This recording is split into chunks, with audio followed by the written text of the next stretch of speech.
இந்த ஊரின் பெயரான பொன் விளைந்த களத்தூருக்கு ஒரு தனி வரலாறு உள்ளது. அதை நாம் பார்க்கலாமா? இங்கு சிவபெருமானுக்கு சேவை செய்த பக்தர் ஒருவர் அந்தணர் ஒருவரிடம் பணியாற்றினார். அந்தணர் அவருக்கு சம்பளமாக தன்னிடம் இருந்த நிலத்தின் ஒரு பகுதியை கொடுத்தார். பணியாளர் தனது நிலத்தையும் அந்தணரின் நிலத்தையும் பராமரித்து வந்தார். ஒரு சமயம் பணியாளருக்கு கொடுத்த நிலத்தில் ஒரு குறிப்பிட்ட நேரத்தில் விதைக்கும் நெல் பொன்னாக விளையும் என்பதை அறிந்த அந்தணர் அதற்காக அவர் ஒரு தந்திரம் செய்தார்.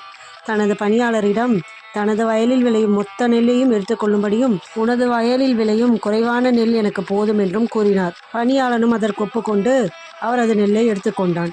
பணியாளரின் வயலில் பொன் கதிர்கள் விளைந்த போது அந்தணர் அதை எடுத்துக்கொண்டார். விஷயம் தெரியாத பணியாளனும் அதை கண்டு கொள்ளவில்லை.